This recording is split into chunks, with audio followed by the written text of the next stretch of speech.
Que a graça e a paz do Senhor Jesus Cristo esteja sempre presente em vossas vidas.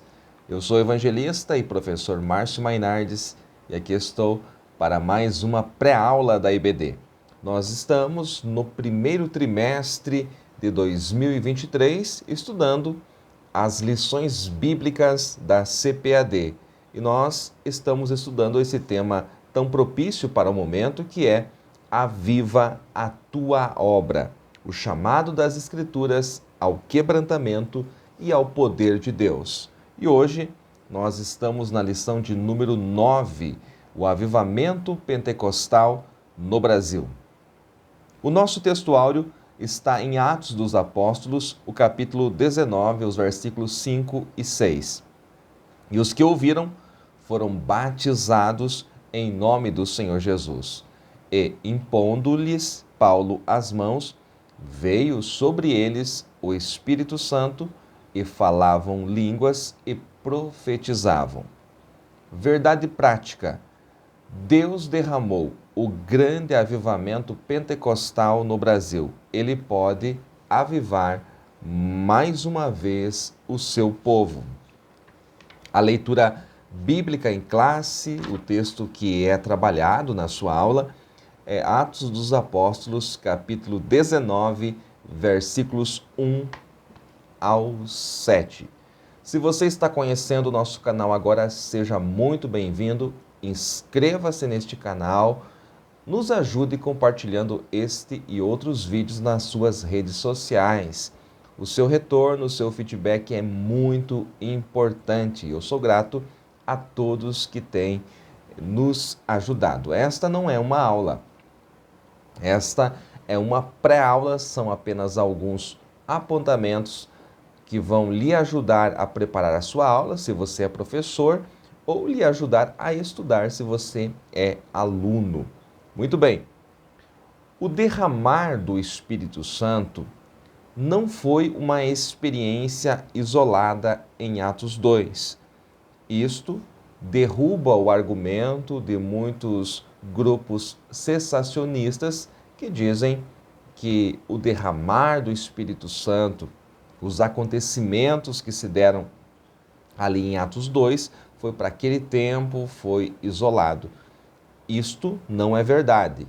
Nas páginas sagradas, nós vemos no livro de Atos dos Apóstolos que o derramamento do Espírito Santo, o Espírito vindo e enchendo os apóstolos, os crentes, aconteceu mais de uma vez. Ele se repete. Por exemplo, em Atos capítulo 10, na casa de Cornélio, em Atos capítulo 19, que em Éfeso, que é objeto do nosso estudo hoje. E também o mover do Espírito Santo na vida dos homens de Deus está implícito em Atos capítulo 8, quando nós vemos ali o que aconteceu com Filipe, algo sobrenatural, né, onde ele foi transportado, onde ele foi arrebatado de um lugar e apareceu em outro, e também em Atos capítulo 9, aquilo que aconteceu na vida de Saulo. Então nós vemos nesses capítulos o Espírito Santo atuando de forma extraordinária na igreja. E também, quando o apóstolo Paulo escreve Efésios capítulo 5, versículo 18, ele mostra ali bem claro que o ato de ser cheio do Espírito Santo é algo constante na vida do cristão. Então, por toda a história, nós vemos o derramamento do Espírito Santo se repetindo. Nós abordamos isto na lição de número 8, o avivamento espiritual no mundo. Então, ali nós pudemos falar do mover de Deus, do avivamento na história. Hoje, nós vamos mais precisamente falar do avivamento pentecostal no Brasil. Antes, porém, é necessário a gente fazer uma rápida abordagem do texto da nossa lição, Atos 19, 1 ao 7. O texto diz que: "E sucedeu que, enquanto Apolo estava em Corinto, Paulo, tendo passado por todas as regiões superiores, chegou a Éfeso e, achando ali alguns discípulos, Paulo chegou a Éfeso. Apolo já tinha estado em Éfeso. Apolo era um eloquente pregador, era um homem de Deus, mas não tinha a doutrina, a revelação completa como recebera o apóstolo Paulo. Paulo não trazia apenas a bagagem, aquilo que estudou aos pés de Gamaliel.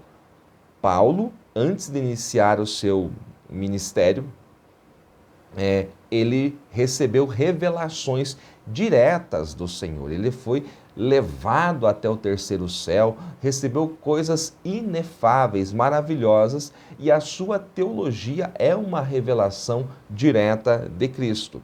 Quando Paulo vai até Éfeso, quando Paulo chega em Éfeso, com ele chega a atuação sobrenatural do Espírito Santo. Então, aqueles discípulos que estavam em Éfeso, que já tinham recebido a mensagem do Evangelho, já tinham entregado as suas vidas a Cristo, eles precisavam conhecer a doutrina por completo. Então Paulo chega e com ele chega o sobrenatural do Espírito Santo. Paulo vai fazer perguntas. Recebestes vós já o Espírito quando creste? O nosso comentarista diz que este versículo ele pode ser entendido da seguinte forma: tendo crido, recebestes o Espírito Santo? Ou recebestes já o Espírito Santo depois que crestes? Quando vocês se converteram, vocês em seguida receberam o Espírito Santo? E aí a resposta é: nós nem ainda ouvimos sobre ele. Então veja que eles tinham recebido a Jesus Cristo, eles já tinham recebido parte do Evangelho, mas não a doutrina completa. É por isso que é muito importante nós, ministros, professores, obreiros, nós trazermos à igreja, aqueles que estão nos ouvindo, aqueles que nós estamos pastoreando ou ensinando, a doutrina completa. Então Paulo está perguntando se eles tinham recebido o batismo com o Espírito Santo e eles ainda respondem que nem ouviram falar. Aí Paulo pergunta no versículo 3, perguntou-lhes então, em que sois batizados então? E eles respondem, nós somos batizados em João Batista, nós somos batizados com o batismo de João Batista. Então, a referência para eles era João o Batista. E aí Paulo vai explicar logo a seguir qual era o batismo de João e para onde João apontava. Mas antes, vamos ver aqui os batismos no Novo Testamento. São vários, mas aqueles que são mencionados neste texto aqui. Primeiro, presta atenção, nós temos a pessoa batizada pelo Espírito Santo no corpo de Cristo, isto é conversão, isto é novo nascimento. Então a pessoa é batizada pelo Espírito Santo no corpo de Cristo, é inserida no corpo de Cristo, é inserida na igreja. O que é isso? Isto é conversão, isto é novo nascimento. A pessoa passa a ser a habitação do Espírito Santo a partir do novo nascimento. Este é o primeiro passo. Nós temos também o batismo nas águas. O que é o batismo nas águas? O batismo nas águas é um sinal público da fé em Cristo. Aquilo que aconteceu no seu interior, a transformação, a conversão, ela não pode ser vista de forma física. Então, quando a pessoa é batizada nas águas, ela está dando testemunho público daquilo que aconteceu no seu interior.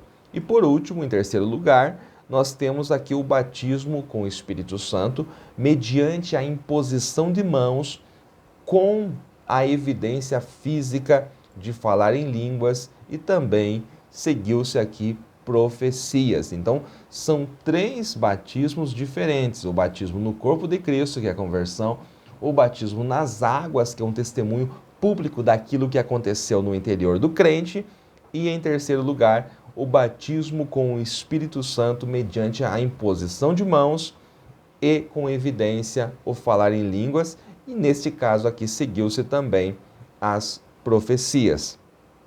Paulo está falando do terceiro, mas eles estavam falando do segundo, do batismo de João, o batismo para o arrependimento, que era o batismo nas águas. Agora, no versículo 4, Paulo está mostrando que o batismo de João e também o próprio João Batista apontavam para Cristo. Certamente João batizou com o batismo do arrependimento, dizendo ao povo que cresce no que após ele havia de vir, isto é, em Jesus Cristo. Veja o que diz o próprio João Batista em Mateus capítulo 3, versículo 11. E eu, em verdade, vos batizo com água para o arrependimento, mas aquele que vem após mim é mais poderoso do que eu, cujas sandálias não sou digno de levar, e ele vos batizará com o Espírito Santo e com fogo. Ele vos batizará com o Espírito Santo e com fogo. Aqui é bem claro que são duas coisas distintas, o batismo com o Espírito Santo e o batismo de fogo. Lá em Atos 2, eles não foram batizados com fogo, foram vistas línguas repartidas. Olha só, olha a palavra mágica. Como que de fogo? Línguas repartidas como que de fogo. É uma comparação que Lucas está fazendo. Aqui em Mateus 3:11, João está dizendo que Cristo vai batizar com o Espírito Santo, uma coisa, e com fogo, outra coisa, que é o batismo de caráter. Em outro momento nós podemos falar sobre isso. Versículo 5, e os que ouviram foram batizados em nome do Senhor Jesus. Não é uma fórmula batismal. Em nome do Senhor Jesus, isto é, segundo a ordem do próprio Jesus. Jesus disse que os seus discípulos deveriam ensinar e batizar em nome do Pai, do Filho e do Espírito Santo. Então precisa entender o que é este em nome do Senhor Jesus, segundo a ordem do Senhor Jesus. Caso contrário, você vai acabar fazendo uma doutrina aí, como fazem os grupos unicistas, né? Versículo 6, impondo-lhes Paulo as mãos, esse é o nosso texto áureo. Então, a imposição de mão de um ministro demonstra o quê? Autoridade e unção do alto na sua vida. Por isso que é muito importante a imposição de mãos. A imposição de mãos é uma doutrina conforme nós vemos lá na Epístola aos Hebreus. E ela demonstra a unção do alto na vida do ministro. Além das línguas, como sinal físico do batismo, nós temos aqui também profecia, temos variedade de línguas e interpretação de línguas, ou seja, nós tivemos aqui dons manifestos, dons espirituais, seguiram aqui o batismo com o Espírito Santo. Porque veja, o versículo 6 termina dizendo, e falavam línguas e profetizavam. Então, falavam em línguas e também profetizavam. Então, houve variedade de línguas, certamente também interpretação. É necessário nós entender que o Espírito Santo ele conduz todas as coisas. Quando nós vamos olhar o avivamento pentecostal no Brasil, o nascimento de um novo movimento, é o mesmo Espírito que impeliu Paulo a ir a Éfeso, a trabalhar com esses discípulos, impondo-lhes as mãos para que eles recebessem o poder do alto. Este mesmo Espírito foi que trouxe o poder pentecostal para o Brasil, a chama pentecostal. Foi por revelação divina que os missionários suecos deixaram os Estados Unidos e vieram ao Brasil para a localidade que o Espírito Santo revelou, Pará. Quando eles tiveram essa revelação, Pará, eles nem entendiam se era uma cidade, se era um país, se era uma província, não sabiam onde ficava, foram procurar no mapa, Pará, e era um estado, até hoje um estado brasileiro. E por divina revelação, eles vieram ao Brasil. Perceba que hoje muitos crentes e até mesmo ministros de nossas igrejas têm dificuldade em crer no poder pentecostal, em crer em revelações. E a obra missionária se iniciou aqui, nós estamos aqui, tudo começou por uma revelação do Espírito de Deus. Nós não podemos, por causa das muitas aberrações que tem por aí, por causa de falsas profecias, nós extinguir, nós reprimir o Espírito Santo, porque ele continua atuando em toda a história. Os missionários, tudo que tinham, quando saíram dos Estados Unidos da América, era $90 em dinheiro. Com isso, eles viajaram, obviamente, na terceira classe de um navio. A pregação deles, chegando aqui ao Brasil, causou espanto e preocupação na igreja tradicional que eles chegaram, porque era uma mensagem diferente, era um ensino diferente, uma doutrina, porque os irmãos aqui eram tradicionais, eles acreditavam que a atuação do Espírito Santo, falar em línguas, dons espirituais, ministeriais, operação de maravilhas, isto era para o tempo dos apóstolos. E até hoje, as denominações tradicionais acreditam desta forma. Quando eles vieram adentrando numa igreja batista, trazendo a doutrina pentecostal, é óbvio que teve espanto, teve preocupação. Eles jamais tiveram, meus irmãos, a intenção de fundar uma nova denominação. O desejo dos missionários era que os irmãos tradicionais recebessem a doutrina do Espírito Santo, a doutrina pentecostal. O desejo de Daniel Berg e Gunnar Wingre era o mesmo desejo de Martinho Lutero. Martinho Lutero não queria rachar, dividir a igreja romana. Ele queria que a igreja romana aceitasse a justificação exclusiva pela fé, mas não deu certo, né? Não deu certo, e aí surgiu o protestantismo. Mas não era a sua intenção, assim como jamais foi intenção desses missionários fundar uma nova denominação. Uma irmã que ouviu a pregação, ouviu os ensinos, a irmã Celina de Albuquerque, começou a orar, conforme você vê aqui no segundo tópico da nossa lição, buscar a Deus, pedir confirmação do alto. E a irmã Celina Albuquerque foi a primeira pessoa no Brasil a ser batizada com o Espírito Santo com evidência física de falar em outras línguas. Aí os irmãos tradicionais fizeram uma reunião perguntando quantas pessoas que concordavam com aquela doutrina. Nessa reunião, 9 irmãos, conforme está no nosso comentário aqui, 9 irmãos se levantaram e foram convidados a deixar a igreja. Foi lhes mostrado a porta de saída, ou seja, foram expulsos da igreja, da primeira igreja batista. Os irmãos continuaram a pregação. Inúmeros sinais, prodígios, maravilhas seguiram a pregação dos apóstolos Daniel Berg e Gunnar Wingre. Com isso, a perseguição que se desencadeou foi ferrenha, foi tamanha. Aqui, no segundo subtópico, nós temos crescimento e perseguição, e no terceiro subtópico do segundo tópico nós temos curas divinas. Ali estão relatados apenas algumas das curas, alguns dos milagres, alguns dos sinais que seguiram a pregação apostólica de Daniel Berg e Gunnar Wingre. O modelo de crescimento foi muito bem fundamentado. Então nós temos aqui no terceiro tópico a expansão do avivamento pentecostal, começando com o modelo centrífugo. O modelo de crescimento da igreja foi muito bem fundamentado. Eles começavam as suas reuniões em casas, depois iam para um salão, depois começavam a evangelizar o bairro, cidade, ruas, escolas e hospitais.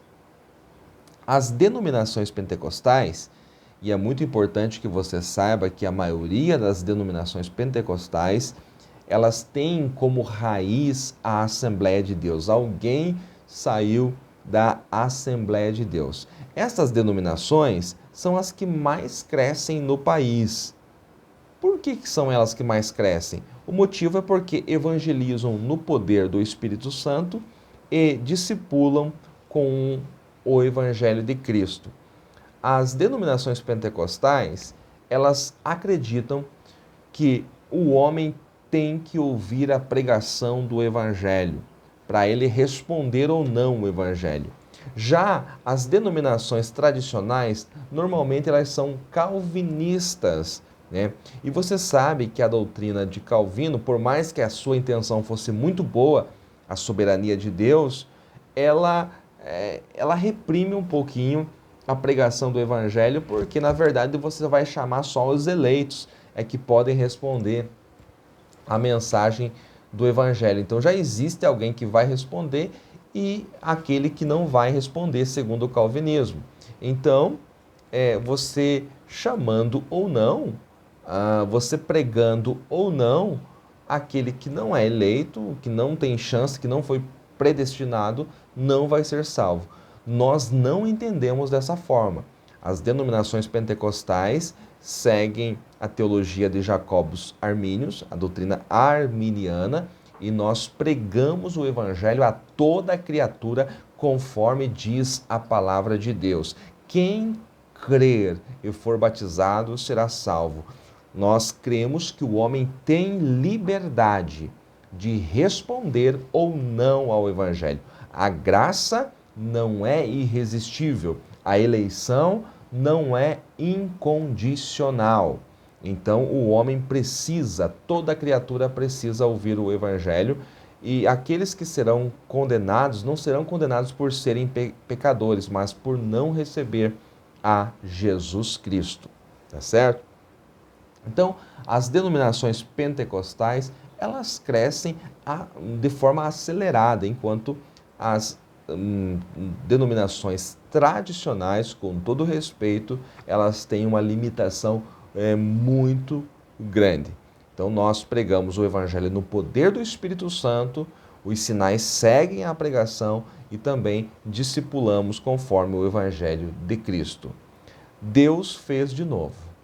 Deus fez no Brasil aquilo que ele já tinha feito e repetido em Atos dos Apóstolos. O mesmo Deus que fez em Atos e no decorrer de toda a história, conforme nós estudamos em lição anterior, ele fez no Brasil. A chama pentecostal precisa estar acesa. Nós precisamos ter o mesmo coração dos nossos pioneiros que colocavam sempre o Espírito Santo em primeiro lugar e toda a glória ao nosso Deus. É preciso que os homens diminuam nesse tempo e que a glória de Deus seja enaltecida. Se você foi abençoado com esta pré-aula, não deixe de compartilhar, deixe o seu comentário e que Deus em Cristo o abençoe mais e mais.